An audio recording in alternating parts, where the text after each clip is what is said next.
Sacred Games is the first big show from India on Netflix, and that's one of the reasons I'm reviewing it. Being myself from India, I thought it's worth talking about at the very least. I've never reviewed anything here from India for some reason.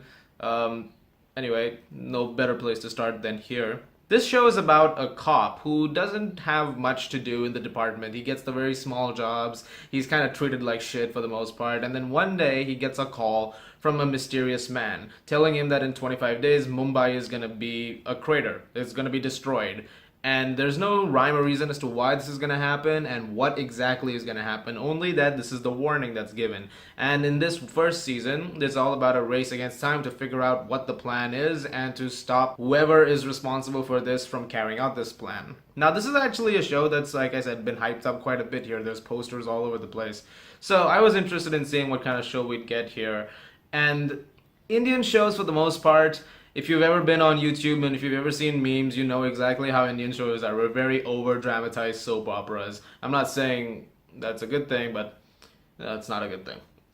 We don't have many good shows. So this was actually a good way to maybe break away from that mold and give us something really good here. And to my surprise, I really enjoyed this show. I think it's a really good season. I don't think it's perfect. It has its issues. We'll talk more about that later. But I was really impressed with the quality on display here. This feels like a really good Western show almost.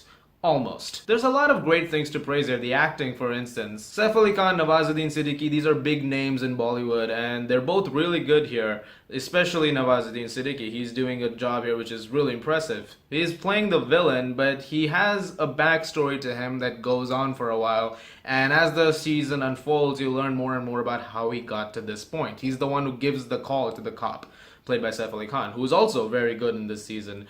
They're both dealing with their own demons over here and how they've gotten to this junction in their lives, and they're both connected in this strange way. As the season develops and things get worse and worse regarding the city and the law enforcement authorities involved, you kind of understand where each of them are coming from when it comes to their pros and cons about how Mumbai works. Similar to how Luke Cage is kind of a love letter to Harlem in the sense that it shows you the underbelly of Harlem while also giving you a feel of the city. This does the very same thing for Mumbai. If you've ever been there or if you've ever lived there, you kind of know that. I was there for a lot of years.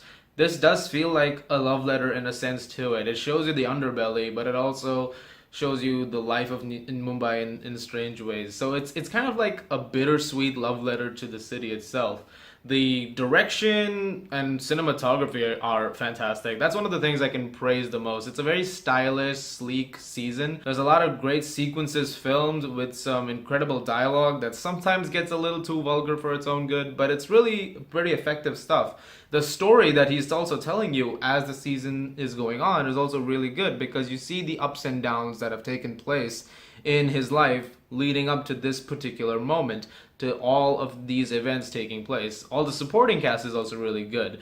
There's actually quite a bit to love here. This is a really good junction for Indian shows because, like I said, we're mostly soap operas. So the fact that this is moving beyond that, now that we're getting more into serious stuff and better stuff hopefully like this is a good stepping stone to jump off of. As for flaws, sometimes it feels a little inconsistent with its pace. It would be really fast at one point in time and then it kind of slows down to a halt. Like most Netflix seasons, including the ones I've reviewed on here, there's one episode in the halfway point of the season which kind of feels like the stop. It doesn't really progress much beyond a couple of things here and there. In this case in particular, there's not much that happens until the very end of this one episode. I think it's episode 6. There's kind of this halt. That just didn't kind of feel particularly great. There are moments where the storyline meanders a little bit because there's a lot of subplots being juggled and a lot of thematic elements being dealt with. Sometimes it deals with the thematic elements very effectively. It brings in realism and all to the events that are being described, which I thought was really great. But sometimes it tends to bite off a little more than it can chew. This is based on a novel.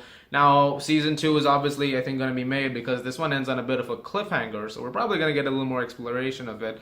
But as of right now, it just kind of feels like sometimes a bit too much is going on at once to try and keep up with. And sometimes because of that inconsistent pace, it gets a little wonky and it's not always easy to focus on. Also, because I focus on soundtracks a lot, some of the score feels really derivative. There's a point in an action sequence where you can literally hear the Interstellar score by Hans Zimmer playing in the background. There's a scene where Saif Ali Khan confronts one of the villains and the score to Transformers Dark of the Moon starts playing.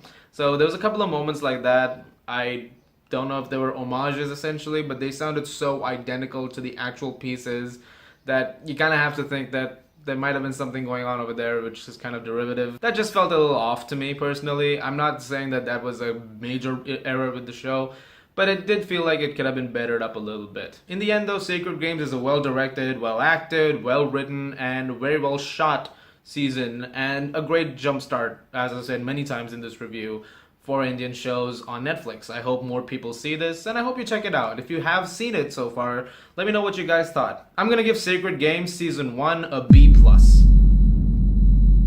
Guys, thank you so much as always for watching. Look forward to more reviews very soon. If you like this, please do subscribe, and I'll see you guys at the movies.